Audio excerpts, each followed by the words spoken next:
भजन में संतुष्टि ना होना ये एक प्रकार का वरदान है। भजन में, सेवा में, वृंदावन दर्शन में या वृंदावन रस बीथी का चिंतन करने में संतुष्ट ना होना ये बहुत बड़ी कृपा है ठाकुर जी की।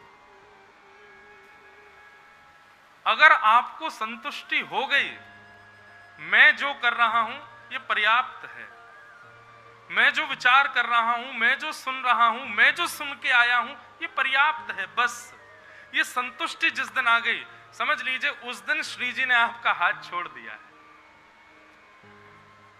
श्री जी यदि हाथ पकड़े रहेंगी तो आपको कभी संतोष का अनुभव नहीं होगा।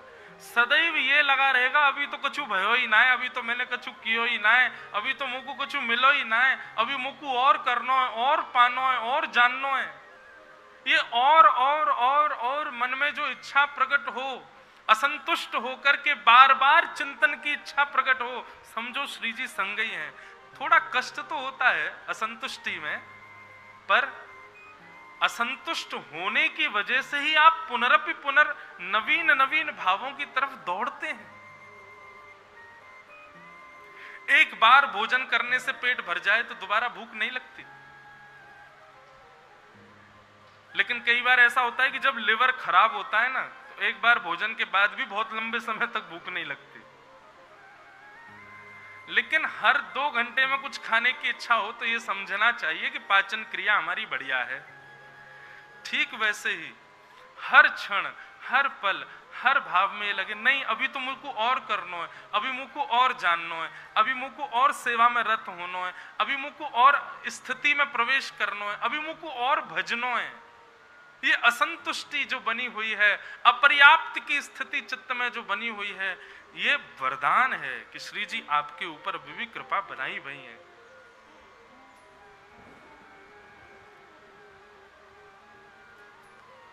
मैं एक विषय कहा करता हूं कथाओं में कभी कभी।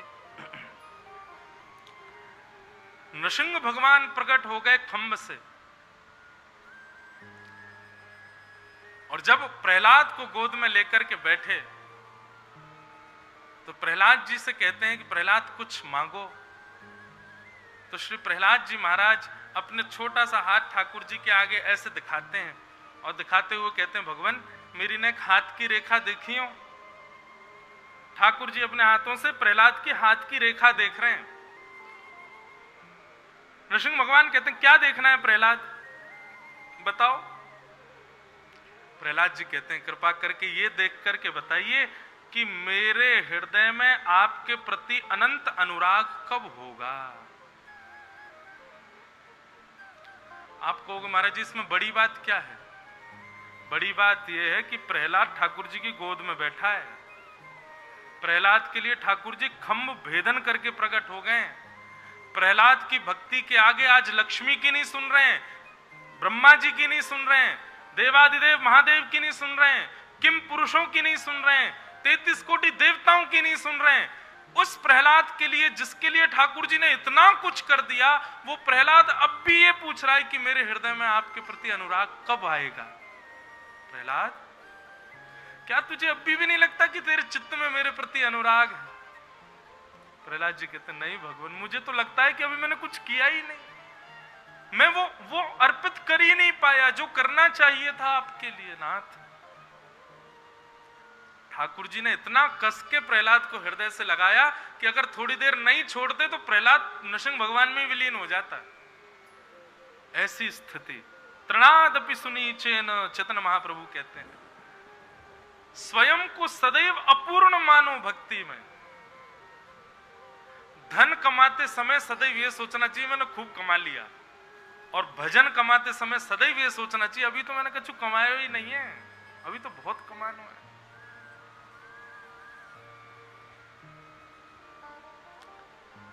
कई लोग नाम जाप करते हैं तो वो बटन वाली मशीन से करते हैं। मुझे कोई उससे मैं वो कोई बैर नहीं है मेरा मशीन वाली उससे, पर एक काम कीजिए, क्या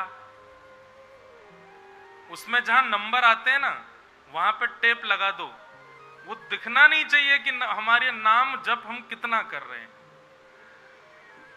नाम जप की जब गिनती शुरू हो जाती है ना बंधुओं, तो कहीं ना कहीं आप जब उस संख्या का दर्शन करते हैं तो अभिमान प्रकट होता है, हमने इतना नाम कर लिया। मैं अपनी बता रहा हूं, आप लोगों से क्यों कहूं। हमारी 50 कथाएं जब पूरी हुई थी तब तक मैं गिनती कर रहा था, मेरी इतनी कथा हो गई। जब जिस दिन 50 कथा हुई ना, उस दिन लेटे लेटे बिस्तर पर आया, वाह इंद्रेश तेने 50 कथा कर ली। उसी दिन निर्णय ले लिया कि भाई ये अहंकार को जन्म देगा।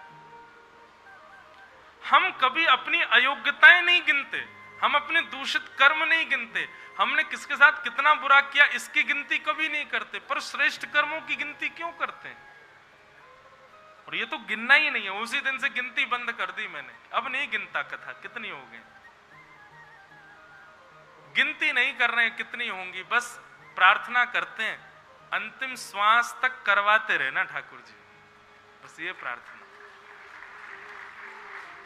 हमने 500 कर ली, 1000 कर ली, 1500 कर ली, 2000 कर ली, कितनी कथा कर ली, ये गिनती नहीं करनी है, बस प्रार्थना ये है ठाकुर जी श्वास अंतिम जब तक चले तब तक कराते रहना, गिनती भले ही ना हो।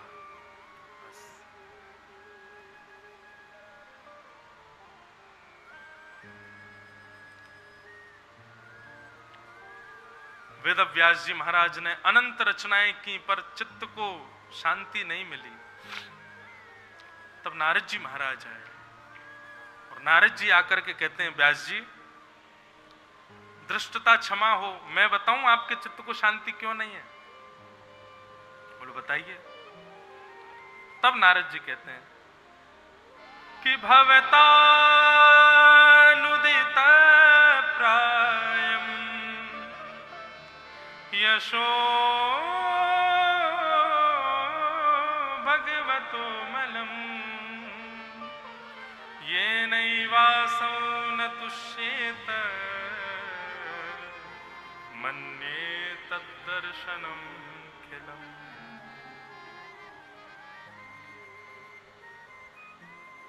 हे वेदव्यास जी, आपके चित्त को शांति इसलिए नहीं मिल रही है क्योंकि आपने जितनी भी पोथियां लिखी हैं, जितने भी ग्रंथ लिखे हैं, सबके लेखनी में 4 बातों को ही प्रधान रखा है आपने। 4 बातों को केंद्र में लेकर के आपने असंख्य श्लोक लिख दिए हैं, असंख्य पुराण लिख दिए हैं। और वो 4 बातें कौन कौन सी हैं? धर्म, अर्थ, काम और मोक्ष। इसको कहते हैं चतुर्विध पुरुषार्थ। आपने जितने भी ग्रंथ लिखे उनमें यही बताया कि धर्म कैसे बढ़ेगा, अर्थ कैसे बढ़ेगा, कामनाओं की पूर्ति कैसे होगी और मोक्ष की प्राप्ति कैसे होगी। इन चतुर्विध पुरुषार्थ की प्राप्ति के ही भाव आपने सब जगह बताए हैं। वेदव्यास जी बोले तो मुझे और क्या करना चाहिए था? बोले पंचम पुरुषार्थ।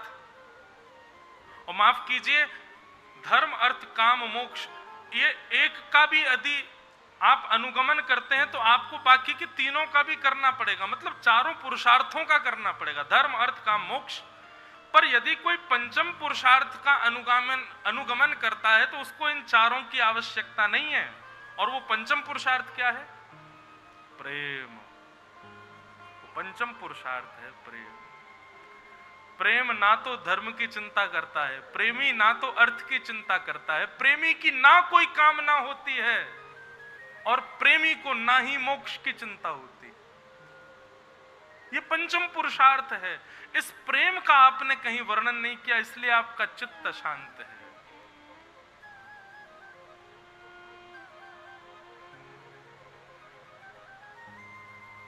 प्रेम।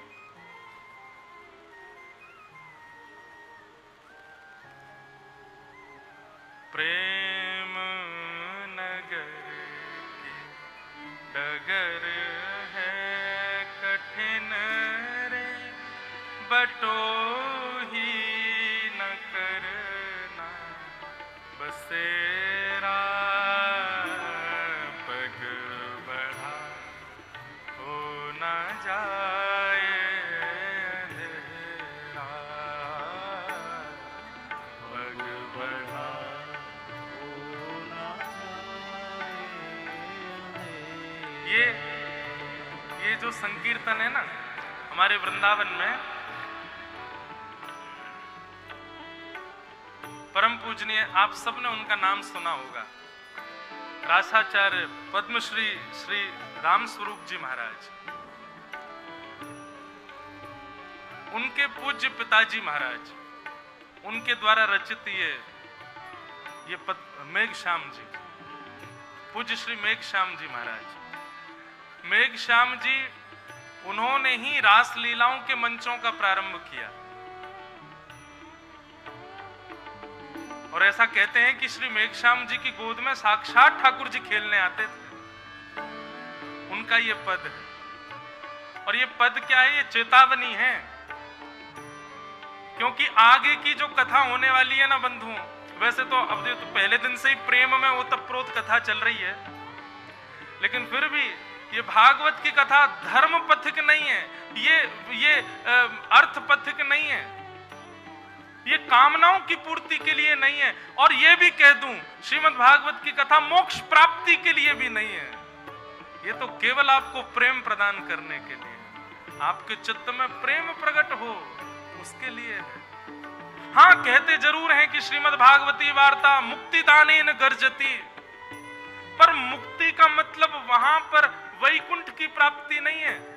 मुक्तिदानेन गर्जति मतलब संसार के विषय भोगों से मुक्तिदानेन गर्जति, संसार के विषयों से मुक्ति प्रदान करती है भागवत की कथा। श्री वृंदावन वसति लीला परिचरो, जगन्नाथ स्वामी नयन पथगामी भवतु में।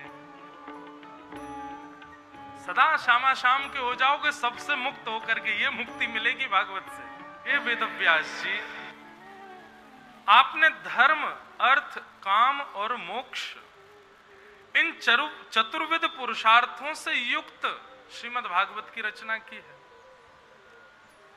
पर जिस व्यक्ति को धर्म, अर्थ, काम, मोक्ष की कोई चिंता नहीं है, प्रेम पथिक जो हैं, उनके लिए आपने क्या लिखा? और माफ कीजिए, आप वृंदावन के ब्रजवासियों को देखेंगे ना, तो वे ब्रजवासी आपको ऐसे दिखेंगे, उनको ना तो धर्म से कोई मतलब है, ना ही उनको अर्थ से कोई मतलब है, ना ही उनकी कछु और कामना है, और ना ही उनको मोक्ष की कामना। वृंदावन में तो कहें मुक्तियों नौन सी खारी लागे, बोले मुक्ति कैसी लगे? बोले नमक जैसी लगे, खारी खारी, हमें नहीं चाहिए। मुक्ति कहे गोपाल ते मेरी मुक्ति बताओ। वृंदावन तो उल्टो ही है भैया। ये छठीकरा रोड ते जैसे तुम भीतर घुसो ना, यो समझियो पृथ्वी ते कहीं भीतर अंदरूनी कोई जगह पहुंच गए हो। ये सामान्य नहीं है। मुक्ति कहे गोपाल ते मेरी मुक्ति बताओ। गोपाल जी कह रहे हैं वृंदावन चली जा, मां ब्रजवासी घूमते रहे, डोलते रहे, उन ब्रजवासी की चरण रज जब उड़ेगी ना, तो ब्रज रज उड़ मस्तक पड़े तो मुक्ति मुक्त है जाए। अरे मुक्ति, तू वृंदावन चली जा, मां ब्रजवासी की चरण रज तेरे माथे पे पड़ जाएगी ना, तू मुक्त है जाएगी, जा। बताओ, अब धर्म के पथगामी इस बात को स्वीकार करेंगे? धर्म में मुक्ति सर्वश्रेष्ठ है, और वृंदावन में मुक्ति की हालत क्या कर रखी है हम लोगों ने। नहीं चाहिए मुक्ति। अर्थ की तो पूछो ही मत।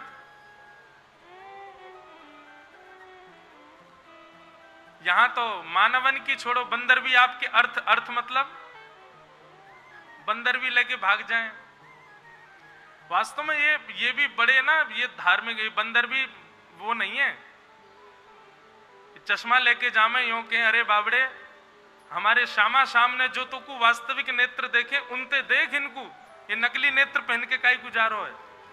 जो तो पे असली नेत्र हैं उनसे हमारे श्यामा शाम को दर्शन कर, या हमारे चश्मा लेके भाग जाएं, पर्स लेके भाग जाएंगे, बोले कहा करेगो इतना रख के हैं, चल बांट दे सबरे ब्रजवासी में लेके भाग जाएं। चप्पल लेके भाग जाएं, बोले जा ब्रज में हमारो ठाकुर नंगे पाम घूमो, तू चप्पल पहन के घूम रहा है, चप्पल लेके भाग जाएं।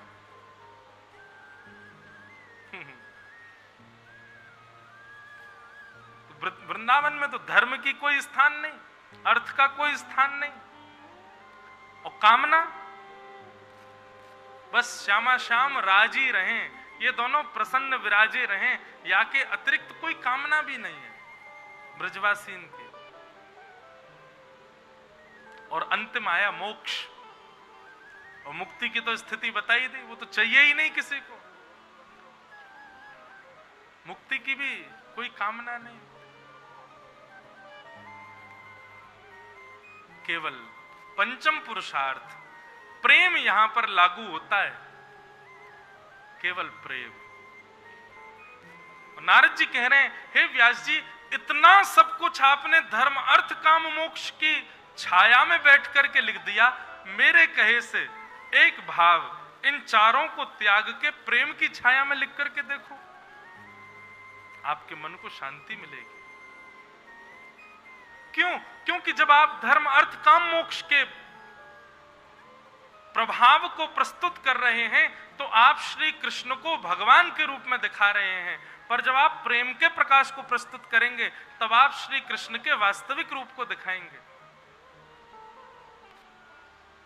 आपने सारे ग्रंथों में, सारे पुराणों में श्री कृष्ण को ऐसा दिखाया कि पढ़ने वाले, सुनने वाले उनको भगवान ही मानेंगे, लेकिन अब कुछ ऐसा लिखिए जिसमें उनका प्रेम प्रस्तुत हो, जो सुनने वाले, कहने वाले और पढ़ने वाले उनको भगवान ना मान करके कुछ अपना माने, उनसे संबंध बनावे। ऐसा कुछ लिखो, तब आपके मन को शांति मिलेगी। प्रेम पुरर्थो महान, प्रेम को प्रधानता दीजिए।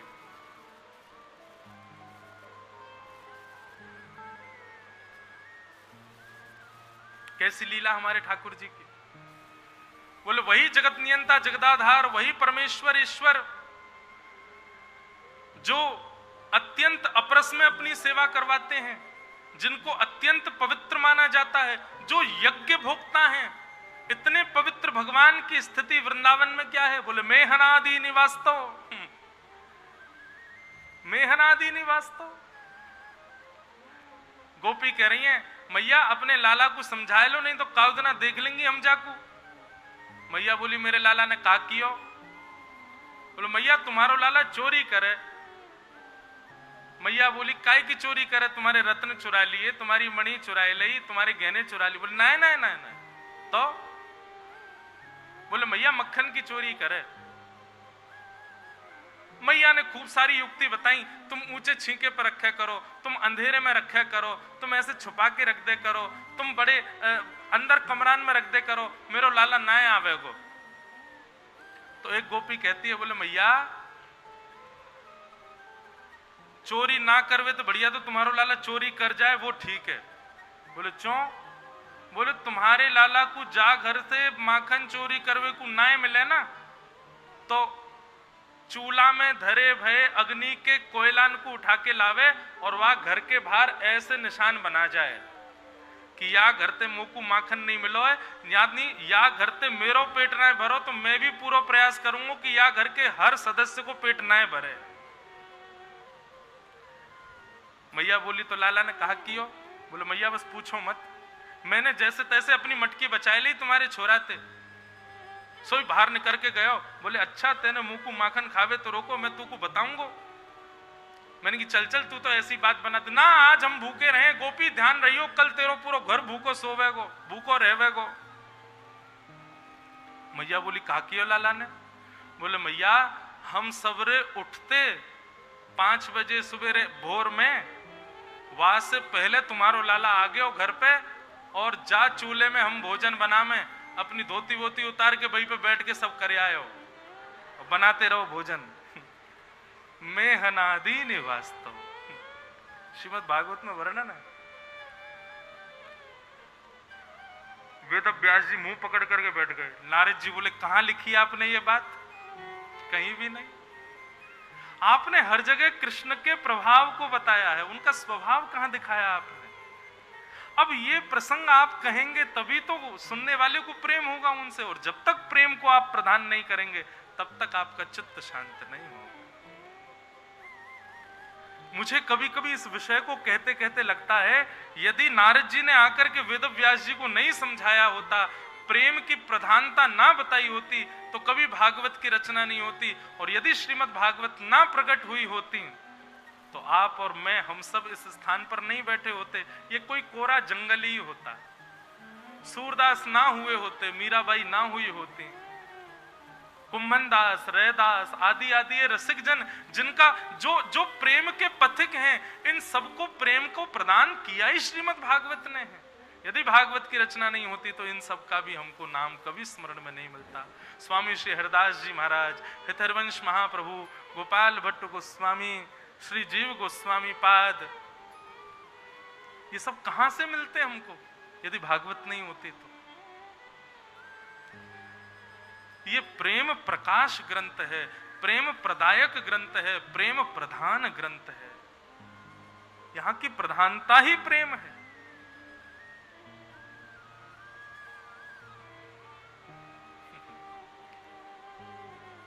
अभी पिछली कथा में एक पद सुना रहा था मैं, गोपियों ने आकर के ठाकुर जी की खूब शिकायत कर दी मैया से। तो ठाकुर जी यशोदा मैया के आगे रो रहे हैं और ब्लैकमेल कर रहे हैं यशोदा मैया को। अब ये प्रेम है ठाकुर जी का, ये भागवत में वर्णन है। मैया तो कह रहे हैं, मैं नहीं माखन खायो मैया मेरे, मैं नहीं दही चुरायो, मैं नहीं माखन खायो मैया मेरी, मैं नहीं दही चुरायो। मैया, ये सबरी गोपी झूठ बोल रही है कि मैं माखन खाऊं, क्योंकि यशोदा मैया डांट रही है लाला को। तो ठाकुर जी कह रही है, भोर भय गैयन के पाछे मधुवन मोहे पठायो, चार प्रहर वंशी वट भट क्यों, सांस पर घर आयो। मैया, मेरी हालत देख रही है तू। सुबह हेती गैयान को लेकर के मैं गैया चरावे चलो जाऊं, वंशीवट मधुवन आदि सब जगह जाऊं, और जब चराते चराते गैया जब थक जाए, चार प्रहर निकल जाए, वाके बाद थको हारो इन गैयान को समेट करके लेकर के आऊं। इतना परिश्रम मैं करूं, फिर भी मुंह पे चोरी को इल्जाम लगा रही है सबरी गोपी। मैं नहीं माखन खायो मैया मेरी, मैं नहीं दही चुरायो। सूरदास जी का पद है, मैं लाला मैं बालक बैयन को छोटो, छीको कहा विधि पायो।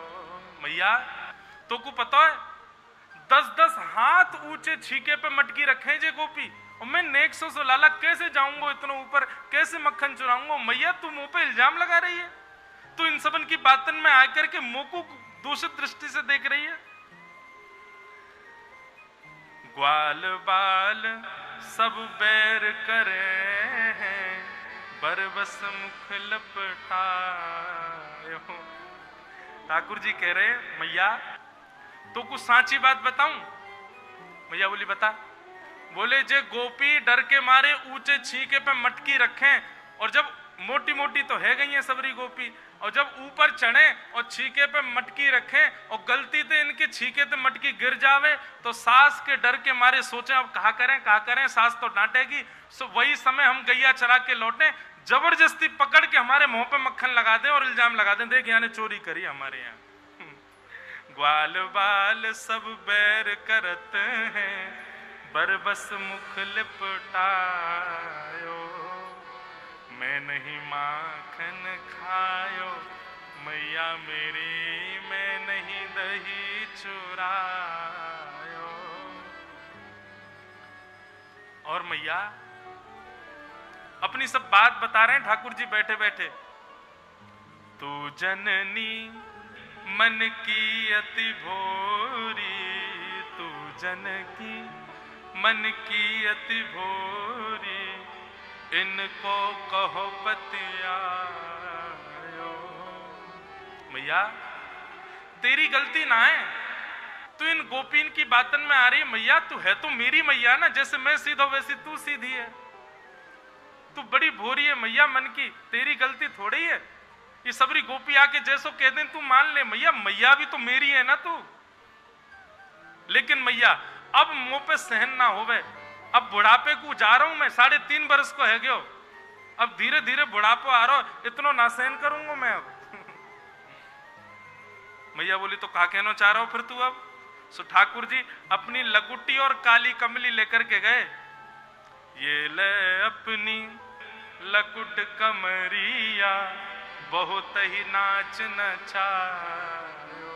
मैया खूब कर ली तेरी पल्लेदारी हमने, तेरी गैयान को समेट समेट के जाओ, चरा के लेके आओ, अब हम पे ना होगो। वाक्य बाद भी इल्जाम सा हो कि मैंने मक्खन चुरायो, दही चुराई।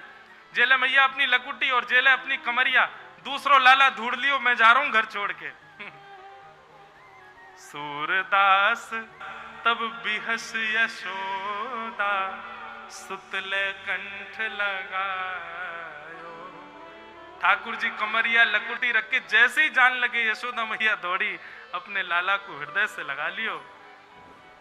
और तब मैया कह रही है, लाला ते नहीं माखन खायो, ते नहीं दही चुरा।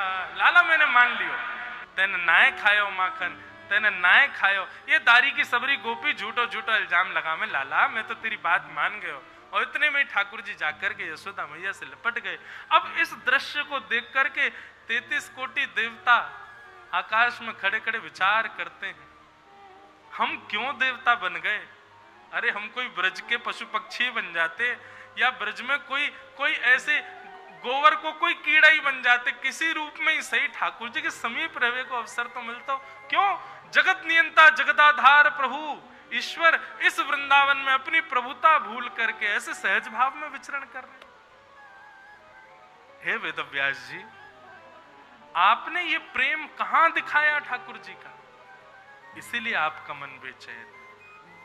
अब जाइए समाधि लगा करके भगवान के उस प्रेमास्पद रूप का चिंतन कीजिए और उठाइए कलम, लिख दीजिए एक पुराण, तब आपके मन को शांति मिलेगी। प्रेम श्रीमद् भागवत का उद्गम। कई लोग कहते हैं भगवान के माता पिता कौन है? भगवान का उद्गम कहां से होता है? प्रेम से होता है। ठाकुर जी रूपी धारा का उद्गम स्थल है प्रेम। वो प्रेम हो तभी मिले ठाकुर जी। आज सुबह पूज्य श्री जिग्नेश दादाजी कल आए थे ना, उनकी कथा में गए थे, तो महाराज पंचाध्यायी था, तो वह यही भाव आया। गोपियां गोपी गीत में कहती हैं ना, जयति तेदिकं जन्मना ब्रज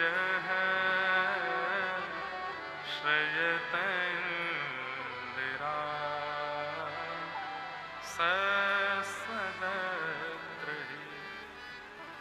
गोपियां क्या कह रही हैं?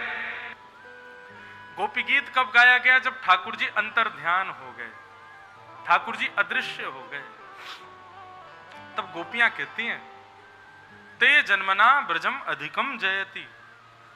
हे लाला, तुम जो इतने इतरा रहे हो ना, ये छुप करके और चले गए हो, हमको परेशान कर रहे हो लाला, जे मत भूलो तुम्हारो यश भी या मारे चारों दिशान में फैल रहा हो, क्योंकि तुम ब्रज में जन्मे हो। यदि तुम्हारो जन्म कहीं और भयो हो तो लाला, तो तुम्हारी इतनी यश कीर्ति नहीं होती। और ये बात प्रमाणित है। ठाकुर जी का जन्म यदि बंबई में हुआ होता, तो मुंबई में श्री कृष्ण का अवतार होता, तो कैसे लगते भगवान हैं? ठाकुर जी का अवतरण यदि कलकत्ता में होता तो कैसे होते ठाकुर जी? हमें बूझते पारो ना। साउथ इंडिया में चेन्नई में ठाकुर जी जन्मे होते, श्री कृष्ण का अवतार यदि चेन्नई में हुआ होता, तमिलनाडु में, कैसे होते ठाकुर जी? अरे ठाकुर जी छोड़ो, ठाकुर जी की फिर रस चर्चाएं कैसी होती? अंडो वंडो ऐसे वहां की भाषा चलती चेन्नई की। प्रेम को प्रमुख यही वृंदावन धाम। लाला, ये तुम्हारो जो यश प्रेम को इतना फैलो है ना, वो यामारे फैलो है, क्योंकि तुम वृंदावन में जन्मे हो, ब्रजवासीन के पास जन्मे हो, या 84 कोस में जन्मे हो। ते जन्मना ब्रजम अधिकम जयति। एक भाव तो यह है कि तुम्हारे जन्म से ब्रज की महिमा बढ़ गई, पर गोपियां कह रही हैं हमारे ब्रज की महिमा कन्हैया के जन्म ते नहीं बढ़ी, या की महिमा तो पहले ते ही हती, बल्कि लाला की महिमा बढ़ गई ब्रज में आवे थे। वे लाला, ये जो तुम छुप करके हम लोगन को परेशान कर रहे हो ना, ऐसे मत करो। प्रेम को प्रमुख यही वृंदावन धाम, प्रेम ही ते पायो श्याम रसिया ने नाम। सब जगह जो ये नाम भयो रसिया को, वो प्रेम की वजह तो भयो। प्रेम वृंदावन ते मिलो, या जाने कहां गवार, या जाने कहां गवार, प्रेम ने दिया की सदा उल्टी बहे भार, कौन पावे आको पार, प्रेम ने दिया की सदा उल्टी बहे भार। नारद जी कह रहे हैं, वेद व्यास जी, प्रेम को प्रकट करने वाला ऐसा कोई भाव निर्मित करिए, तब आपके मन को ठौर मिलेगी।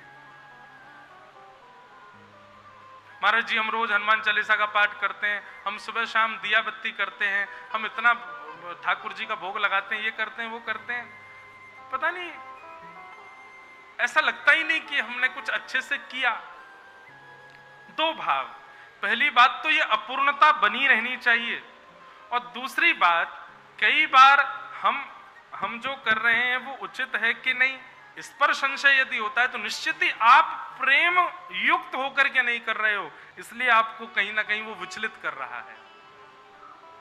निश्चित ही आप प्रेम से विलग होकर के अन्य भावों को प्रधानता देकर के उस क्रिया को कर रहे हो, इसलिए आप विचलित हो रहे हो।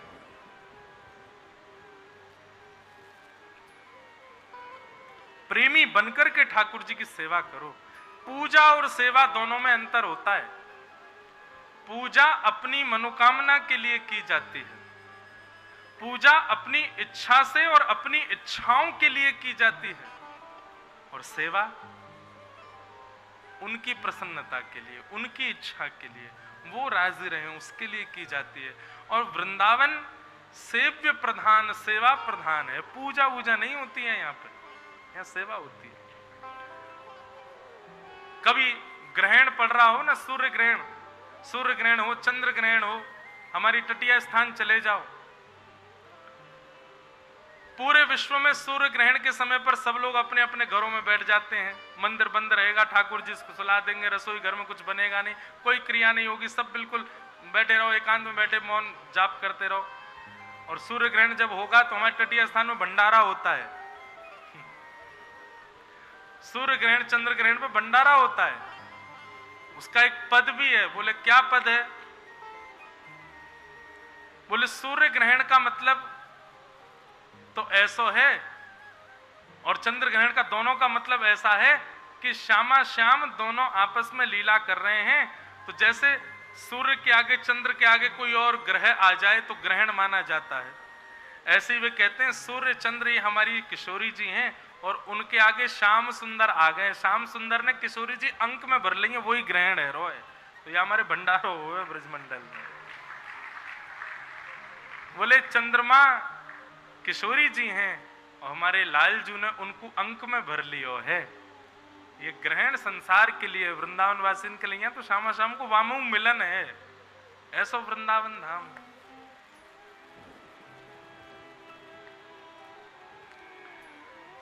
हे व्यास जी, आप प्रेम प्रधान ग्रंथ लिखिए। व्यास जी ने कहा कैसे होगा ये संभव? बोले समाधिनान स्मर तद विचेष्टितम, समाधि लगाओ, और समाधि लगा करके ठाकुर जी का स्मरण करके उन्हीं से प्रार्थना करो। वे ही प्रेम प्रदान कर सकते हैं। वेद व्यास जी ने नेत्र बंद करके समाधि नानुस्मर तद्विचेष्टतम समाधि लगाई और समाधि के पश्चात श्रीमद् भागवत ग्रंथ की रचना हुई। बोलो भागवत महापुराण की। और जैसे ही श्रीमद् भागवत की रचना हुई, अब तो वेद व्यास जी को इतना सुकून मिला, इतनी शांति मिली, इतने आनंदित हो गए। अब उनको लगा कि हाँ, अब मेरे चित्त को लग रहा है कि हाँ, मुझे ठौर मिली है। अब आप कहेंगे महाराज जी, अभी तो आप कह रहे थे ठौर मिलनी नहीं चाहिए, असंतुष्टि बनी रहनी चाहिए। वेद व्यास जी को इस बात से तो ठौर मिल गई, ये तो ठौर मिलनी चाहिए कि हम एक रुके कहां पर, सब जगह विचलित हो रहे हैं, उससे तो एक ठौर मिलनी चाहिए। कभी किसी देव की उपासना कर रहे हैं, कभी किसी देव के चरणों में, कभी कहीं किसी को पूज रहे हैं, कभी कहीं किसी को पूज रहे हैं, समझ नहीं आ रहा कहां जाएं, किसके एक निष्ठ हों, उसमें तो एक ठौर मिलनी चाहिए। ऐसे सब जगह भटकते भटकते भटकते भटकते वेद व्यास जी को एक ठौर ये मिल गई कि भागवत की रचना हो गई। अब असंतुष्टि किस भाव में है, असंतोष किस भाव में, कि नित्य वेद व्यास जी पढ़ते हैं और जैसे ही भागवत जी पूर्ण होती हैं तो मन होता है मैं दोबारा पढ़ना प्रारंभ करूं, अभी तो पढ़ाई नहीं है। ऐसी एक बेचैनी उनके मन में प्रकट हुई। वेद व्यास जी ने भागवत की रचना की, भागवत लिख करके अब वे प्रसन्न हैं, क्योंकि उनको लग रहा है कि हाँ, अब मैंने कुछ लिखा है। वेद व्यास जी ने श्रीमद् भागवत की रचना की और उसी समय वेद व्यास जी के मन में आया कि अब ये भागवत गेहे गेहे जने जने, घर घर में जन जन तक इसको पहुंचाया जाए। उसके लिए क्या करें? तो हमारे पुत्र हैं श्री सुखदेव जी, लेकिन सुखदेव जी तो जन्म लेते ही वन में चले गए। तब वेद व्यास जी महाराज ने छोटे छोटे बालकों को वेणु गीत का एक श्लोक याद करा दिया और याद करा करके कहा, जाओ हिमालय की कंदराओं में जाकर के इस श्लोक का उच्चारण करना। श्लोक का उच्चारण सुन के कोई बालक यदि तुम्हारे पास आए और कहे और सुनाओ, तो उसको मेरे पास ले आना। बंधुओं, श्रीमद् भागवत में 7 गीत हैं।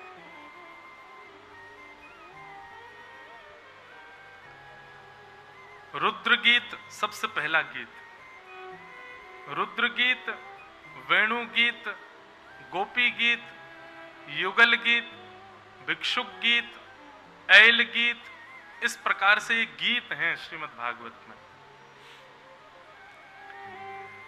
लोग गोपी गीत के बारे में खूब जानते हैं, पर यदि कभी अवसर हो ना, किसी महापुरुष का वेणु गीत सुनिएगा, बहुत अद्भुत है वेणु गीत।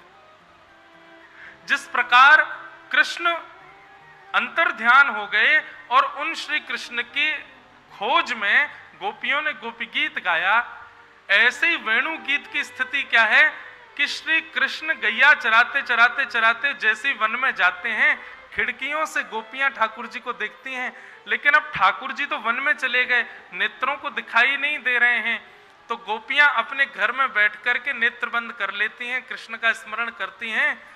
तो बैठी तो वो घर में हैं, पर कृष्ण जो जहां विचरण कर रहे हैं, जैसी लीला कर रहे हैं, वो सब लीलाओं का दर्शन घर बैठे बैठे गोपियों को हो रहा है।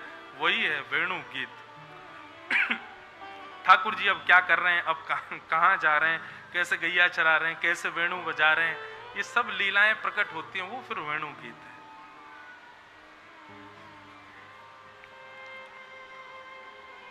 एक पद है नंददास जी का, और वो नंददास जी का जो ये पद है, ये इस बात के संकेत में है कि गोपियां सब किशोरी जी से जाकर के, ये अंतरंग भाव है, गोपियां सब किशोरी जी से जाकर के कहती हैं कि हे श्यामाजू,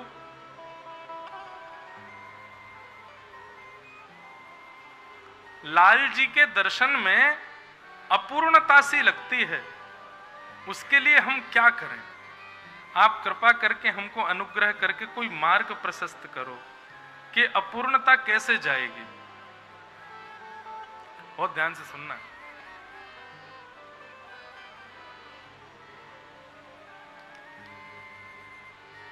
मैं पछहार रही बहुतेरो, बहु अंग ननी के हेरो, मैं पछहार रही बहुते। बहुत सावधानी से सुनना। गोपी गीत कितने लोगों को याद है? हाथ ऊपर करो। वाह, धन्य हैं आप लोग, हैं इतनी संख्या में बैठे। हम तो सोच रहे रसिक बैठे हैं, रसिकों की बात है, गोपी गीत ही याद नहीं है। गोपी गीत में एक पंक्ति आती है, उस पंक्ति में गोपियां कहती हैं, त्रुटयोगायते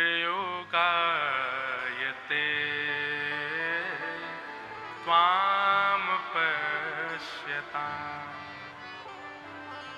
हे श्याम सुंदर, जब आप गैया चराने के लिए हमारे सामने से जाते हैं ना, तो ठाकुर जी का स्वरूप कैसा है उस समय? तो वर्णन करते हैं कि वरहा पीडम नटवर वपु कर्णयो कर्णकारम बिभ्रदवासः कनक कपिसम वैजयंतीं चमाला रंध्रान् वेणुमधर सुधया पूरयन् गोपवृंदै वृंदारण्यं स्वपदरमणं प्राविशद गीत कीर्ति। सबसे पहला काम तो आज करिए, यहां से जाते ही जितने लोग आए हैं आज से ही गोपी गीत याद करना प्रारंभ कीजिए। वृंदावन आते हैं, यहां पर रहते हैं, गोपी गीत याद तो होना चाहिए। इतना ही नहीं कर पा रहे हैं, एक प्रेमी अपनी प्रेमिका के लिए उसकी सारी डेट ऑफ बर्थ याद कर लेता है, उसको जो प्रिय वो सब याद कर लेता है, उसको कैसा रंग बढ़िया लगता है, उसको कौन से कपड़े बढ़िया लगता है, वो क्या खाना चाहती है, सब याद कर लेता है। अरे भैया, हम प्रेमी हैं श्री बिहारी जी के, उनका हृदय है गोपी गीत, वो याद नहीं हमको। तो ऐसा मत कीजिए, सब लोग याद करो। मैं किसी भी दिन फिर से पूछूंगा कितने लोगों को याद है, और उस दिन हाथ कम खड़े हुए तो क्या करेंगे? हम कुछ कर तो सकते नहीं, कथा तो सुनाएंगे आगे, लेकिन ठाकुर जी से भैया न गोपी गीत याद करो। तो विषय पर आओ, थोड़ा ना एक तानपुरा हल्को करियो भैया। गोपियां कह रही हैं, ठाकुर जी जब वन में जाते हैं तो उनका स्वरूप कैसा है? तो वरहा पीडम नटवर वपु कर्णयो कर्णकारम, ठाकुर जी ने मोर मुकुट अपने सिर पर पहना है। हमारे नाना जी एक भाव कहते थे, बोले लाला जैसे ठाकुर जी मोर मुकुट पहने 150 और आपने कभी श्रृंगार का गौर से दर्शन किया हो तो ऐसे मुकुट पहनते हैं, और फिर मुकुट के नीचे एक सफेद मोती की लड़ ऐसे आती है मुकुट के नीचे। अब ये लड़ तो हम लोग धरा देते हैं श्रृंगार में, देखो यहाँ पीछे भी धारण करी है इन्होंने, सफेद लड़ ऐसे नीचे से जा रही है माथे पे होके। लेकिन ठाकुर जी कई बार अपने मुकुट के नीचे ये लड़ ऐसे बांधते हैं पीछे अपनी शिखा में। तो किससे बांधते हैं? बोले गैया के जब दूध काढ़ो जाए तो वहां के पीछे के दोनों पैरन को दोहनी से बांधो जाए। एक रस्सी होवे, वाते गैया के दोनों पैर बांधे कि दूध काटते समय कहीं पैर नहीं चलावे सो बाल्टी गिर जाएगी।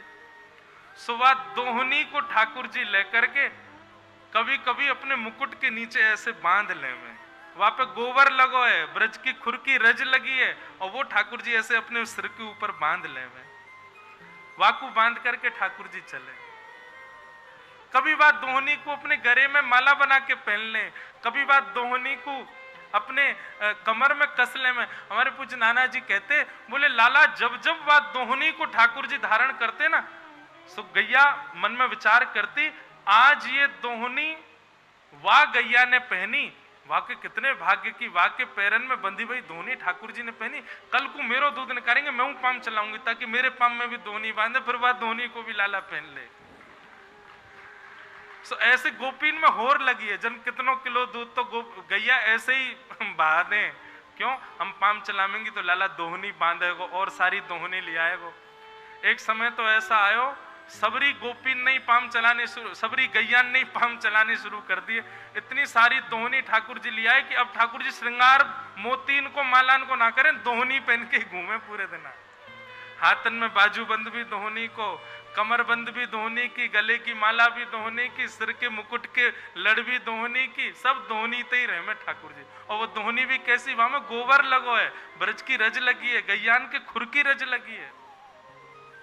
वह दोहनी को श्रृंगार करके ठाकुर जी जब चले, गोपियां कह रही हैं उस समय जब हम श्याम सुंदर को देखती हैं और उस समय जब हमारी नेत्रों की पलक झपक जाती हैं, तो गोपियां कहती हैं जड़ उदीक्षताम, ए विधाता तेने ये पलक क्यों बनाई है हमारी। अरे विधाता तुको पतो ना है, श्याम सुंदर जब हमारे सामने से जावे और वह समय यदि एक क्षण के लिए भी पलक झपक जाए तो त्रुटिर युगायते त्वाम पश्यताम, 3 युग के समान समय बीत जावे, वो एक क्षण के लिए पलकी हुई झपकी हुई पलक में भी। तो गोपियां एक दिन सब राधा रानी के पास गईं और जाकर के बोली, मैं पचहार रही बहु तेरो, एकहु अंग ननी के हेरो, एकहु अंग ननी के हेरो। हे श्यामाजू हमें बड़ो पछतावो होवे। किशोरी जी बोली क्यों? बोले हम पे 24 घंटा एक ही काम है, छुप छुप के कोई भी बहाने से श्याम सुंदर को देख लो। लेकिन कहा बताएं किशोरी जी, आप यदि अब भी हमसे पूछोगी ना कि श्याम सुंदर कैसे, तो हम बता नहीं पाएंगे। क्यों? क्योंकि इतनों देखवे के बाद भी यूं लगे कि हमने उनको कोई भी अंग अभी नैन भर के देखो ही ना है। मैं पचिहार रही बहु तेरो, एकहु अंग न नी के हेरो।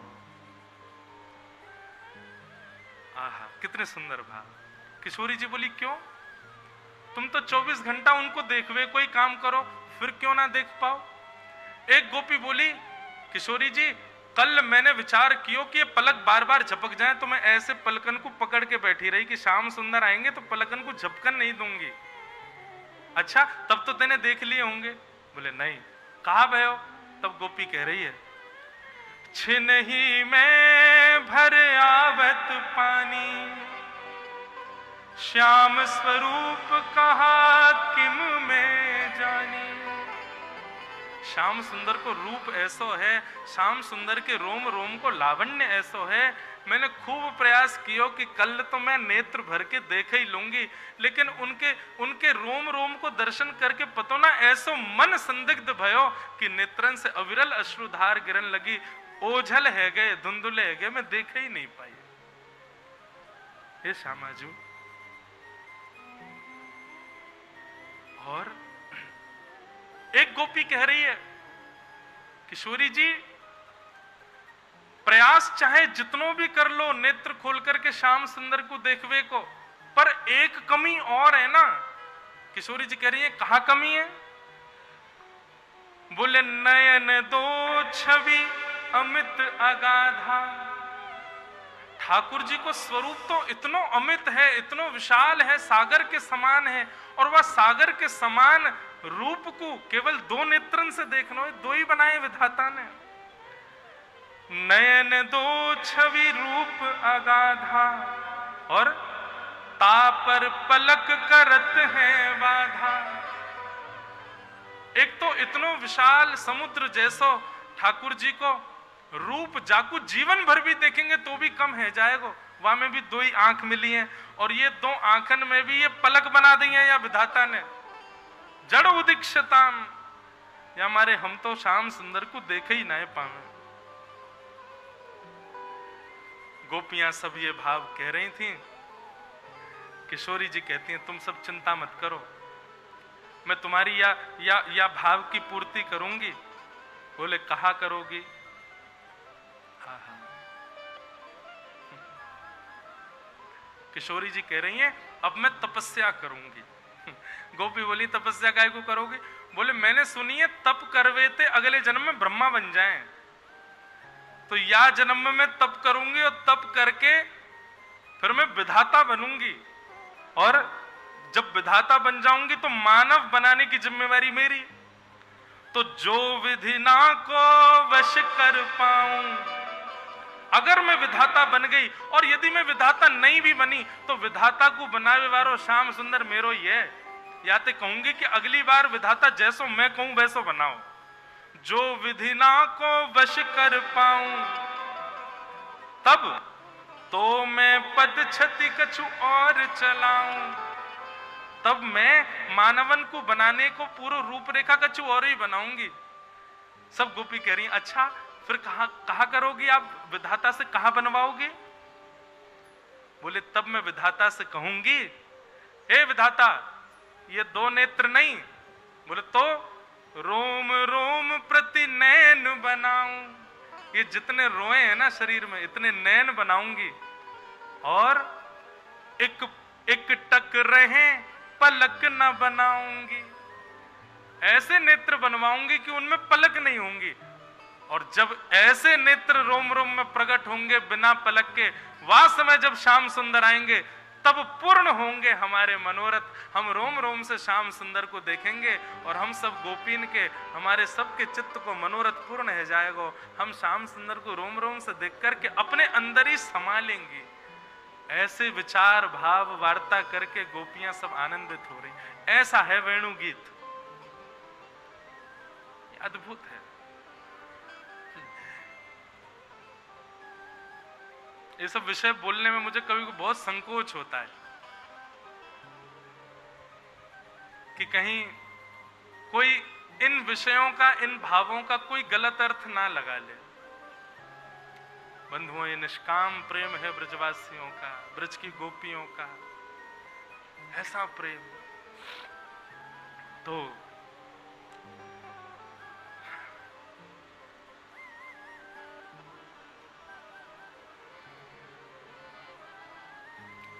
किशोरी जी गोपियों के संग बैठी हैं, वेणु गीत का चिंतन कर रही हैं। और कैसे हैं ठाकुर जी? बोले वरहा पीड़म नटवर वपुः कर्णयो कर्णकारम विभ्रदवासः कनक कपिसं वै जयंतीं चमालां रंध्रान वेणो अधर सुधया पूरयन गोप वृंदै वृंदारण्यम स्वपद रमणम प्राविशद गीत कीर्ति। ठाकुर जी गैयाओं को चराने के लिए जा रहे हैं, उस समय की उनकी छवि का वर्णन वेणुगीत में कर रहे हैं। उसी श्लोक को वेद व्यास जी ने छोटे छोटे बालकों को याद करा दिया और कहा इस श्लोक का गायन हिमालय पर जाकर के करना, और यदि कोई नन्हा सा बालक आकर के कहे कि मुझे और सुनाओ इस विषय के बारे में, तो उस बालक को मेरे पास ले आना, क्योंकि वे जानते हैं कि सुखदेव जब इस विषय को सुनेगा वो निश्चित ही श्री कृष्ण के इस रूप लावण्य पर मोहित हो जाएगा और पूर्ण रूपेण कृष्ण को जानने के लिए मेरे पास चला आएगा। और वही हुआ, बालकों ने जाकर के श्लोक का गायन किया। श्लोक सुनकर के श्री सुखदेव जी महाराज अपनी समाधि छोड़ करके बालकों के साथ वेदव्यास जी के पास आ गए और वेदव्यास जी से आकर के कहा कि भगवान पूज्य पिताजी महाराज, अब कृपा करके मुझे जिनका आपने एक रूप दिखाया, जो मोर मुकुट पहनते हैं, कानों में मत्स्याकृत कुंडल पहनते हैं, गले में वैजंती माला पहनते हैं, पीतांबरी पहनते हैं, वो इतने चंचल हैं, परंतु वो परब्रह्म भी तो हैं। परब्रह्म इतना चंचल कैसे हो सकता है? किस पाश में बंद करके वो इतना चंचल हो सकता है? कृपा करके मुझे इसका विस्तार बताइए। तब वेदव्यास जी ने भागवत का ज्ञान श्री सुखदेव जी को प्रदान किया और उन्हीं सुखदेव जी ने वही भागवत की कथा जाकर के गंगा के तट पर बैठे हुए श्री परीक्षित जी महाराज को सुनाई। बोलो भागवत महापुराण के। सौनकादि ऋषियों ने प्रश्न किया, महाराज ये परीक्षित कौन है, इसके बारे में हमें बताओ। तो यहां से महाभारत का प्रसंग प्रारंभ होता है। यदा मृधे कौरव संजयानां वीरेस्वथो वीरगतिं गतेषु कि ब्रकोदरा विघ्नगदा विमर्श मृगनो रुदन्ते धृतराष्ट्रपुत्रे। महाभारत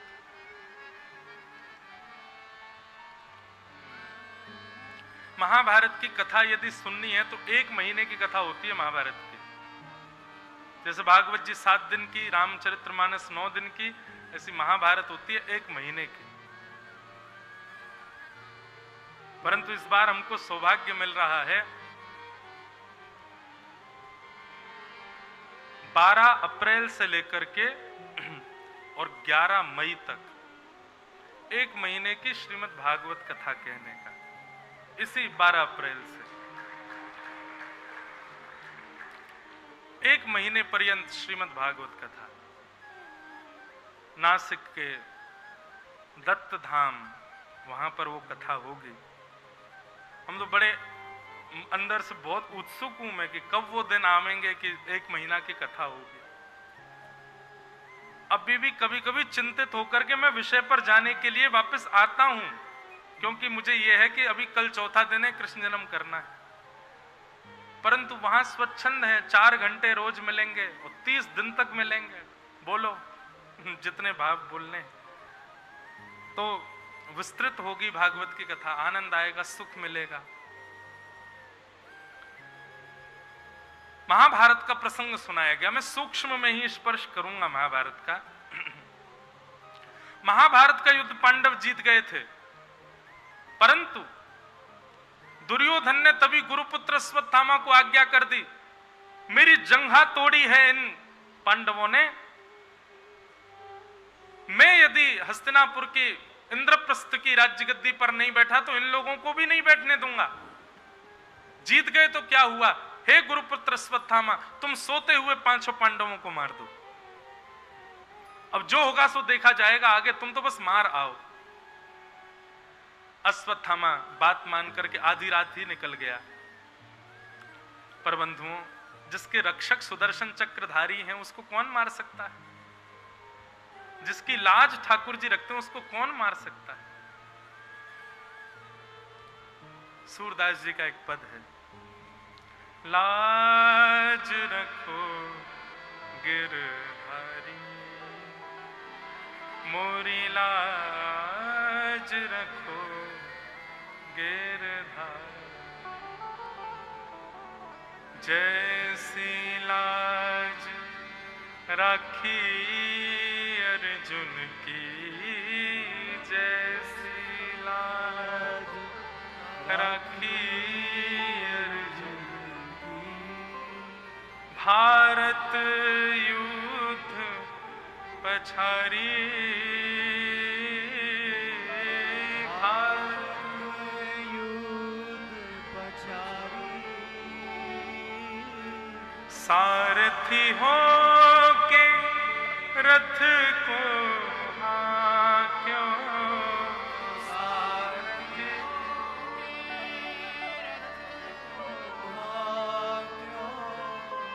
सारथी हो के रथ को हाक्यों, सारथी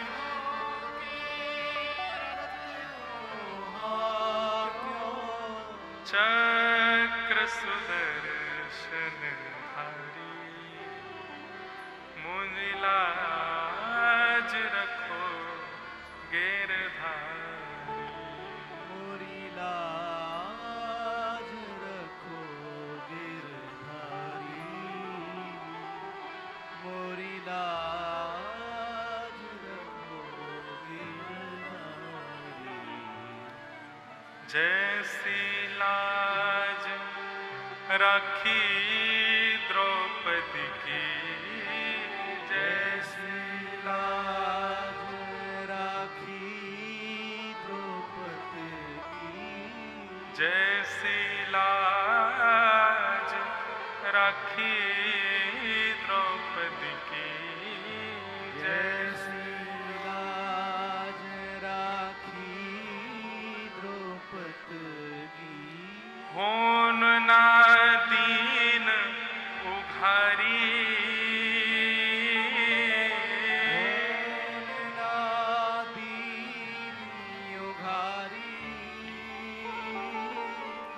खेचत खेचत दो भुज खाके, खेचत खेचत भुज थाके, खेचत खेचत दो भुज थाके, खेचत खेचत दो भुज थाके, चीर बढ़ायो मुरारी, मेरी लाज रखो गिरधारी। मोरी लाज रखो गिरधारी, मोरी लाज रखो। बंधुओं, ये पद इसलिए नहीं है कि नाथ कल मेरा पेपर हुआ है, कहीं मैं फेल ना हो जाऊं, मेरी लाज रखो। ये पद इसलिए नहीं है मैंने किसी का कर्जा लिया है, लौटा नहीं पा रहा हूं, कि नाथ कहीं मेरी लाज ना चली जाए। ये पद इसलिए नहीं है कि हमारे कोई काम रुके हैं, उनसे हमारी लाज बचाओ। नहीं, हमारी लाज तो यह है कि हमारे चित्त में सदा वृंदावन रहता है। नाथ ये वृंदावन कभी चित्त से जाए ना, ये लाज रखना। हमारे माथे पे सदा आपके श्री चरणों का चंदन लगा रहता है। नाथ कभी ये चंदन के बिना माथा रहे ना, ऐसी लाज रखना। हमारी स्मृति में, हमारे स्वप्न में सदा वृंदावन बसा रहता है। नाथ हमारी लाज रखना। ये रसिक जनों की चर्चा, ये संत जनों की सेवा, ये वृंदावन की बीथियों की चर्चा जो चित्त में हमारे विराजमान है, ये कभी हमारे चित्त का त्याग ना कर दे नाथ, उससे हमारी लाज बचा।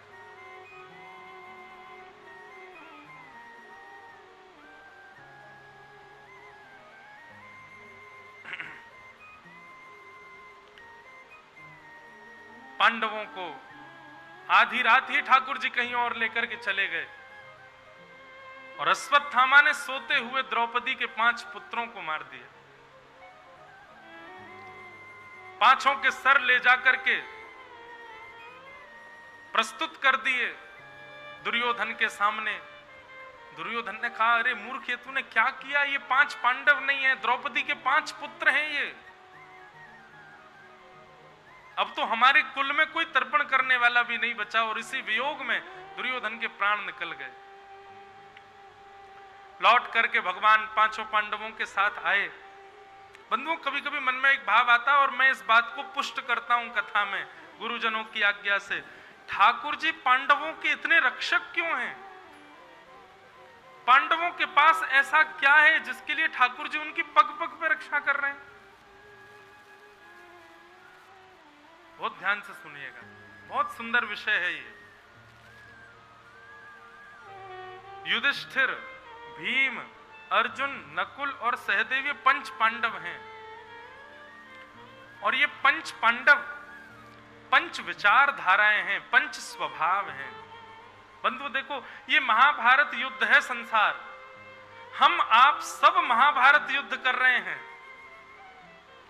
पर आप सबसे पूछा जाए कि इस संसार रूपी महाभारत में आप कौन हो, तो आप सब खुद ही कहोगे, हम तो पांडव हैं, हम कौरव नहीं है, हम तो पांडव हैं। लेकिन ये निर्णय आपके कहने से नहीं होगा। अभी हम जो बात बता रहे हैं उससे निर्णय होगा कि आप कौरव हो कि पांडव हो। ये 5 भाव यदि आपके भीतर हैं और इन 5 भावों को पुष्ट करने वाले 2 उपभाव और आपके भीतर हैं, तो आप पांडव हो, नहीं तो आप भी कौरव हैं। 5 भाव कौन कौन से?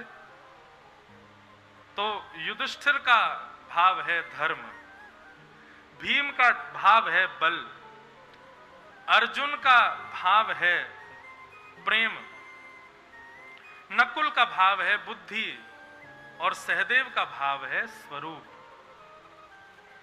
मतलब ये 5 लक्षण हमारे भीतर हैं।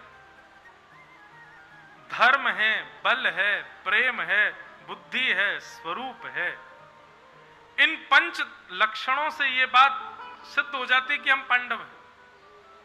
अगर हमारे अंदर धर्म है तो हम पांडव हैं, बल है तो हम पांडव हैं, प्रेम है तो हम पांडव हैं, बुद्धि है तो हम पांडव हैं, और स्वरूपवान है तो भी हम पांडव हैं।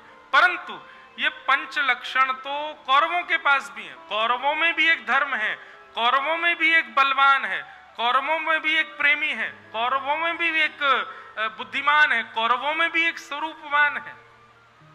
तो ये बात सिद्ध हो गई कि इन पांचों लक्षणों से भी ये पुष्ट नहीं हुआ कि हम पांडव हैं कि कौरव। पांडवों की पुष्टि दो लोग करते हैं, एक तो पत्नी द्रौपदी और सखा श्री कृष्ण। और इन दोनों के लक्षण क्या हैं? तो द्रौपदी का लक्षण है दया और श्री कृष्ण का लक्षण है ज्ञान। समझ में आ रही है बात?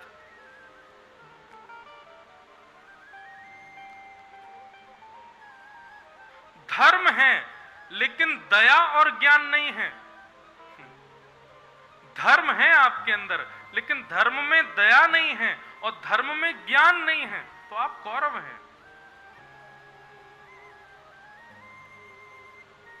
बल है आपके अंदर लेकिन बल में दया नहीं है और बल में ज्ञान नहीं है। बल के साथ भी ज्ञान का होना आवश्यक है, नहीं तो आपको जो बल मिला है आप उसका दुरुपयोग करोगे। अच्छा, दोनों बातें हैं, केवल ज्ञान होगा दया नहीं होगी तो भी बल का दुरुपयोग होगा। अच्छा, बल का मतलब यह नहीं है कि आप बहुत ज्यादा तंदुरुस्त हो जाओ। बल का मतलब हर प्रकार से किसी भी रूप में आप बलवान हो, आपके कॉन्टैक्ट्स बहुत सारे हैं, आप पे बहुत सारा धन है, बहुत प्रॉपर्टी, ये भी तो बल का स्वरूप है। लेकिन साथ में दया और ज्ञान नहीं होगी तो अपने बल का दुरुपयोग करोगे। रावण के पास में बल था पर दया नहीं थी। बल राजा राम में भी है और बल राजा रावण में भी है, पर रावण के बल में दया नहीं है, राम के बल में दया है। और उसका स्वरूप देखा, रावण के जितने भी चित्र दिखते हैं सब में बलवान दिखता है लेकिन उसके बल को कोई प्रेज नहीं करता। और राम जी के जितने भी चित्र देखेंगे सब में उनका बल गौड़ रहता है, उनका स्वभाव प्रधान दिखता है। इसीलिए बल के साथ में दया का होना जरूरी है। अगर बलवान हैं हम और दया और ज्ञान नहीं है तो हम ही कौरव हैं। तो धर्म है, बल है, अब आया प्रेम। प्रेम में यदि दया और ज्ञान नहीं होगा तो वो प्यार कहलाएगा, प्रेम नहीं, वो स्वार्थ है। प्रेम में यदि दया नहीं है और प्रेम में यदि ज्ञान नहीं है, यहां इन सब बातों में ज्ञान का मतलब विवेक है। यदि विवेक युक्त आपका प्रेम नहीं है, सही गलत की पहचान युक्त आपका प्रेम नहीं है, तो वो आसक्ति कहलाएगा। तो प्रेम के साथ भी दया और ज्ञान दोनों होने चाहिए, नहीं तो आप कौरव माने जाओगे। धर्म है, बल है, प्रेम है और चौथा लक्षण बुद्धि। बुद्धि तो है पर विवेक नहीं है, ज्ञान नहीं है। बुद्धिमान तो बहुत हैं लेकिन विवेकी नहीं है और दयावान नहीं है, तो निश्चित है अपनी बुद्धि का दुरुपयोग करेंगे। श्री हरिराम व्यास जी, जिनका हम चरित्र सुन रहे थे कल परसों, वे पहले बड़े विद्वान थे और विद्वत्ता से एक ही काम करते थे। क्या करते थे? जगह जगह जाके वहां के ब्राह्मणों को निमंत्रण देते, आओ मुझसे शास्त्रार्थ करो, और सबको हरा देते। और जब हरा देते तो वो लोग रोने लग जाते, उनको रोता देखिए बड़े खुश होते, देखो मेरा ज्ञान, मैंने इसको हरा दिया। दक्षिण से लेकर उत्तर तक सारे विद्वानों को हरा चुके थे, लेकिन उसी विद्वत्ता के मध्य में काशी नहीं गए थे, बनारस नहीं गए थे। अब उन्होंने अपनी सारी पोथियां उठाई, 10 बैलगाड़ियां पोथी भर के चलते थे हरिराम व्यास जी। और जैसे ही काशी पहुंचे, काशी में जाकर के विद्वानों को चुनौती दी, आइए मुझसे शास्त्रार्थ करिए। तो विद्वानों ने जाकर के महादेव से प्रार्थना करी, महादेव हमको पता ही हमको हरा देंगे, क्योंकि ज्ञानी हो तो शास्त्रार्थ किया जाता है। ये तो कुतर्की ज्ञानी है, ये तो हराने को ही ज्ञान मानता है। इससे अगर हम हार गए तो काशी हार जाएगी। तब महादेव एक ब्राह्मण का रूप धारण करके गए और जाकर के हरिराम व्यास जी से उन्होंने केवल एक प्रश्न किया, व्यास जी मैं आपसे शास्त्रार्थ करने नहीं आया, मैं केवल एक जिज्ञासा जानने आया हूं, विवेक किसको कहते हैं? हरिराम व्यास जी बोले, सही गलत की पहचान को विवेक कहते हैं, सत असत की जानकारी को विवेक कहते हैं। महादेव बोले तो मैं ये पूछना चाहता हूं, क्या आपको अपने ज्ञान का विवेक हो गया? बोले हाँ मुझे हो चुका है। बोले अच्छा, तो मतलब आप इसलिए ज्ञानी बने हो ताकि कोई और ज्ञानी अपने आप को कहे तो आप उसको हरा सको, इसी के लिए ज्ञान का प्रयोग करते हो केवल? अरे आपने अपने कभी इस ज्ञान से यह विचार किया कि मैं किसी को धर्म पथिक बना दूं, मैं किसी को शास्त्र सम्मत बातें सिखा दूं, किसी को ऐसा योग्य बनाऊं कि वो अपना घर चला सके? आप ब्राह्मणों को हरा करके उनको नीचा दिखा के केवल रुलाते हैं, इसको अपना ज्ञान मानते हैं, इसी को विवेक युक्त ज्ञान मानते हैं। अरे हरिराम व्यास जी, आप तो वृंदावनेश्वरी श्री राधा रानी की निज सखी हो, आप तो विशाखा के रूप में आई हो। आपका ज्ञान इसलिए नहीं कि आप सबको परास्त करो, आप तो वृंदावन जाओ और वृंदावन रस को अपने ज्ञान से और प्रकाशित करो, इसके लिए आपको ज्ञानी बनाया गया है। ये सुनते ही उनका रोम रोम कांपने लगा, चरणों में गिर गए, बोले आप कौन हो, अपना रूप दिखाओ। इतने में ही ध्याये नित्यम महेशम रजत गिरिनिभं चारु चंद्रावतंसं रत्नाकल्पोज्ज्वलांगं पयश मृगवराभीति हस्तं प्रसन्नं पद्मासीनं समन्तास्तुतममरगणैः व्याधिकृत्यं वसानं विश्वाद्यं विश्ववन्द्यं अखिल भयहरं पंचवक्रं त्रिनेत्रं नम पार्वती पतये हर हर महादेव। बंधुओं एक बात कहें, वृंदावन रस यदि आप खूब प्रयास कर रहे हैं फिर भी चित्त में नहीं बैठ रहा, मैं बार बार कहता हूं महादेव की शरण में जाओ। ये गूढ़ बात है, सबको नहीं पता है, पर वृंदावन रस के उद्गाता महादेव ही हैं। उन्होंने ही प्रकट किया है वृंदावन रस को। लोग राधा कृपा कटाक्ष का पाठ करते हैं, किसने गाया राधा कृपा कटाक्ष? महादेव ने गाया। वे ही नित्य चिंतन में बैठे रहते हैं। पार्वती कहती हैं आप परब्रह्म हो, आप परब्रह्म होकर के भी किसका स्मरण करते हो? तब पार्वती जी को उन्होंने सुंदर वृंदावन रस सुनाया, वृंदावन महिमा सुनाई। बोले मैं सदा वृंदावन का स्मरण करता हूं, ऐसे महादेव।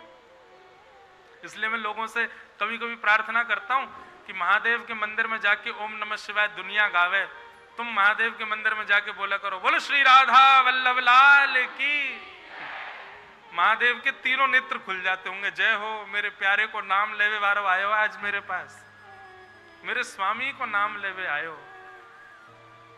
महादेव के मंदिर में जाकर के श्री राधा श्री राधा श्री राधा नाम की ध्वनि गाओ, आप अनुभव करोगे कि महादेव आपको पुष्ट करेंगे श्री जी के प्रति। और उन्हीं हरिराम व्यास जी को भेजा वृंदावन महादेव ने, जिन हरिराम व्यास जी ने आकर के वृंदावन रस को गाया। तो ज्ञान तो है, पर ज्ञान में यदि दया नहीं होगी और विवेक युक्त ज्ञान नहीं होगा तो वही बुद्धि कौरव की कहलाई जाएगी, पांडवों की नहीं। और पांचवा लक्षण है स्वरूप। ठाकुर जी ने सुंदर स्वरूप दिया है, सुंदर तन दिया है, लेकिन सुंदर स्वरूप और तन के साथ दया नहीं दी है और ज्ञान नहीं दिया है, विवेक नहीं दिया है, तो आप कौरव हो, आप पांडव नहीं। ऐसा हो ही नहीं सकता कि इस पंडाल में जितने लोग बैठे हैं इनमें 5 में से एक गुण भी ना हो। किसी में धर्म है, किसी में बल है, किसी में प्रेम है, किसी में ज्ञान है, किसी का स्वरूप है। बस अभी तक अगर आप दया और विवेक से विहीन रहे हो, अब समझ जाओ, क्योंकि ये बात तो निश्चित है कि महाभारत पांडव ही जीतेंगे, कौरवों को हारना पड़ेगा। अगर कौरव बने रहोगे तो इस संसार के महाभारत में हार जाओगे। और महाभारत में हार का मतलब क्या है? पुनरपि जननम पुनरपि मरणम पुनरपि जननी जठरे शयनम, फिर दोबारा 84 लाख योनियों में भटकोगे, छिपकली बनोगे, कीड़ा बनोगे, कीकर बनोगे, कछू बनोगे, कछू बनोगे। समझ जाना हार गए हम। अगर जीतना है इस महाभारत के युद्ध में तो 2 लोगों को अपने से जोड़ो, कृष्ण और द्रौपदी। द्रौपदी यानी कि दया, दया यानी कि दीनता, और कृष्ण यानी कि विवेक युक्त ज्ञान। समझ में आई बात? क्यों है पांडवों के रक्षक श्री कृष्ण? क्योंकि पांचों की पत्नी दया है, द्रौपदी है। क्योंकि पांचों निर्देश पालन करते हैं श्री कृष्ण का, यानी कि विवेक युक्त ज्ञान का, इसलिए श्री कृष्ण उनके साथ रहते हैं। मैं गा दूंगा, लला भी मत बजावे। मोहे तो भरोसो है तेरो रे किशोरी। अब ये तो मेरी गलती नहीं थी, मैं तो सीधी सीधी कथा सुना रहा था, इनने बजाया। ये क्यों मुझे दोबारा श्री जी के पास ले गए?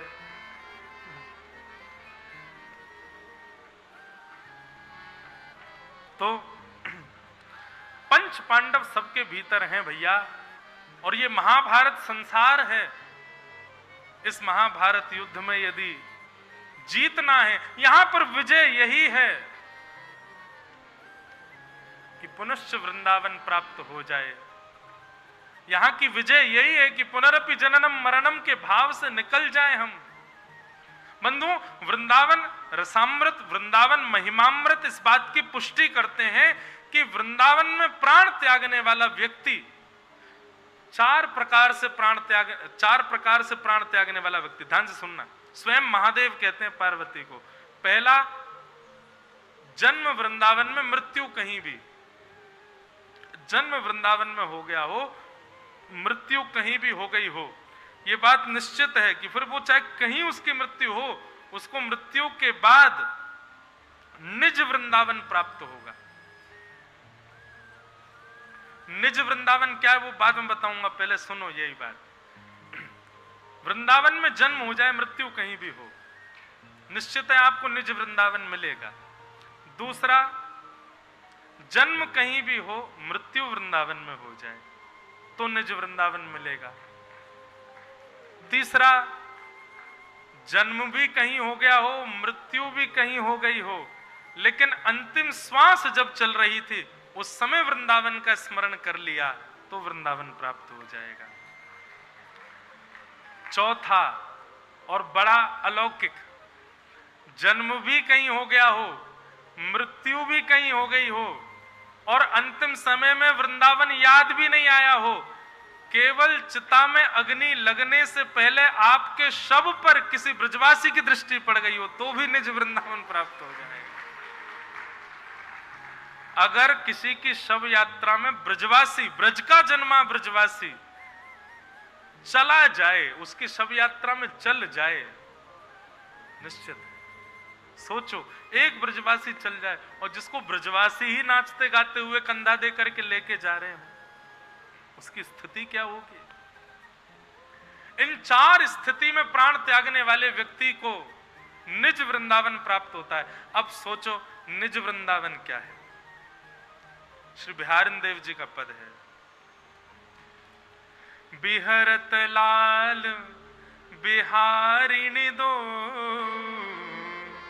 यमुना जू के तीरे तीरे। निज वृंदावन कैसा है? सुनो, ऐसा ही है, बस अंतर क्या है? भीड़ नहीं है वहां पे, और यदि कोई दिख भी रहा है चलता फिरता तो वो कौन है? स्वामी श्री हरदास जी होंगे, हितरवंश महाप्रभु होंगे, श्री हरिराम व्यास जी होंगे, भक्तिमती मीराबाई होंगी, सूरदास जी होंगे, गोविंददास होंगे, कृष्णदास होंगे, छीत स्वामी होंगे, भोरी सखी होंगी। ये वृंदावन रस को जिन जिन्होंने गाया वे सब उस निज वृंदावन में रहते हैं। चलते फिरते यदि कोई दिखेगा, कोई मानव नहीं होगा, यही सब रसिक जन ही उस निज वृंदावन में होते हैं। बिहारी जी भी विराज रहे हैं, राधारमण जी भी विराज रहे हैं, राधा वल्लभ जी भी विराज रहे हैं, निधिवन राज भी है, सेवा कुंज भी है, मदन मोहन, गोविंद देव, गोपीनाथ, ये सप्त निधि वहां विराजते हैं, पर अचल होकर के नहीं विराजते हैं। कहो तो आप दर्शन करने गए और दर्शन करके आपने देखा तो गर्भगृह में कोई है ही नहीं, देखो तो पीछे बैठे हारमोनियम बजा रहे हैं श्री राधारमण लाल जी, खुद ही गा रहे हैं। कहो तो बगल में खड़े खड़े ठाकुर जी नृत्य कर रहे हैं, कहो तो आप गए तो मंदिर के ऊपर की देहली पे ही पाम लटका के बैठे हो, कह रहे हैं अरे अकेरो आगो मेरे काज कछु लेके नहीं आए हो, स्वयं ठाकुर जी मांग रहे हैं। वहां वहां अचल ठाकुर जी नहीं है, सचल ठाकुर जी हैं निज वृंदावन में। निज वृंदावन में यमुना जी का जल कैसा है? बोले इतना शीतल, इतना शीतल। शीतल मतलब ठंडा नहीं, ऐसा शीतल कि एक बार पान कर लो बुद्धि की कुंठाएं निवृत्त हो जाएं, हृदय के सारे संशय निवृत्त हो जाएं, मुख में एक अलग सी सुगंधी आ जाए, केसर युक्त है, सुंदर सुंदर व्यंजनों से, सुंदर सुंदर सुगंधित सामग्रियों से युक्त यमुना जी का जल है निज वृंदावन में। निज वृंदावन की रज कैसी है? बोले कोटि कोटि मणियां हैं, किसी मणि को उठा करके यदि गौर से निहारोगे तो श्यामा श्याम की लीला का दर्शन हो जाएगा। निज वृंदावन में किसी को भूख प्यास नहीं लगती, निज वृंदावन में कोई रोटी सब्जी दाल चावल नहीं खाता, निज वृंदावन में पेट भरने की विदा ही केवल श्यामा श्याम की लीला का दर्शन है। वे दिख जाते हैं और सब तृप्त हो जाते हैं। ऐसा निज वृंदावन। हमारे यहाँ वृंदावन में हरदासी संप्रदाय में जो पद है ना, उनकी व्याख्या ज्यादा करते नहीं है, पर फिर भी थोड़ी बहुत करूं। श्री बिहारिन दास जी दातुन कर रहे थे और बार बार याचना करते थे बिहारी जी से, मुझे निज वृंदावन दिखाओ, निज वृंदावन दिखाओ। तब बिहारिन देव जी को निज वृंदावन का दर्शन हुआ। तो कैसा हुआ? बोले बिहरत लाल बिहारिन दो, दोनों बिहार कर रहे हैं। यमुना जी सुगंधित जल बह रही हैं, सुंदर मणियों की रेत है जिस पर श्यामा श्याम चल रहे हैं।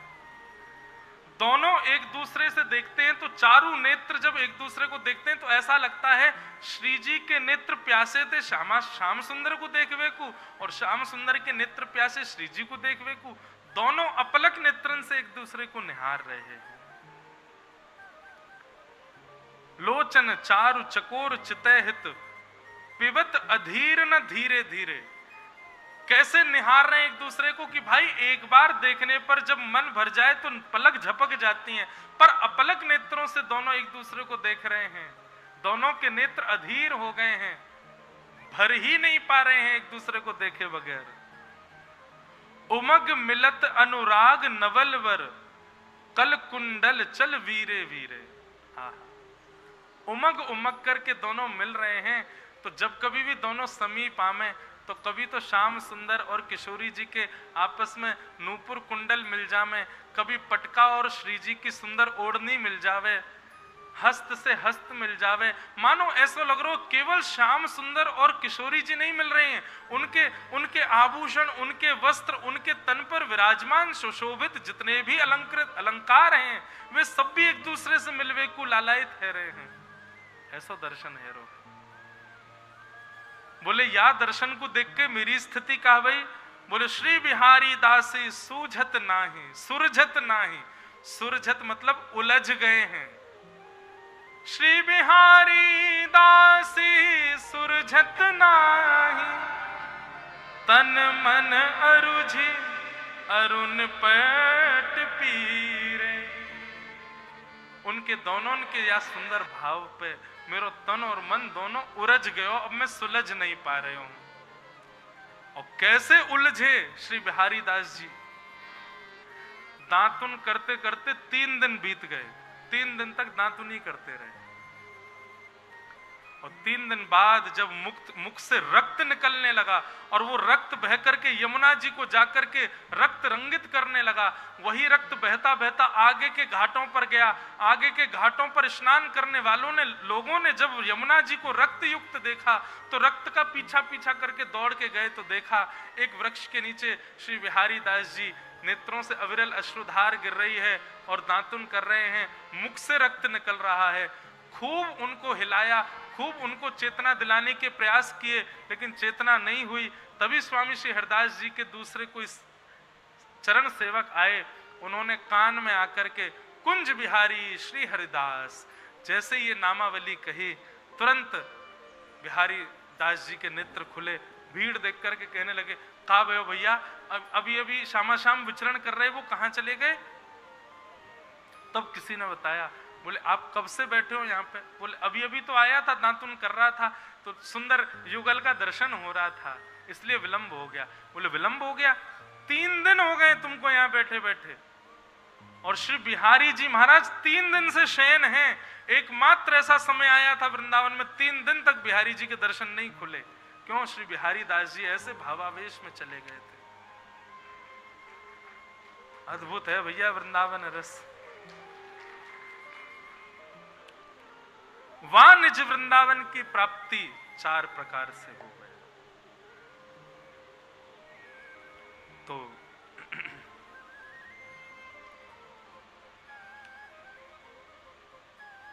ऐसो श्री वृंदावन, निज वृंदावन। आओ दोबारा चले महाभारत में। महाभारत और वृंदावन के बीच में हो रहा है युद्ध। वाह। क्या बता रहा था मैं? हाँ, पंच पांडव। और पंच पांडवों के संग, इन भावों के संग 2 का होना अनिवार्य है। एक तो ज्ञान रूपी, विवेक रूपी श्री कृष्ण, और दया रूपी द्रौपदी। जब दया रूपी द्रौपदी और ज्ञान रूपी श्री कृष्ण होंगे तो ही अब मैं महाभारत में जा ही नहीं पा रहा हूं, इसलिए अब वृंदावन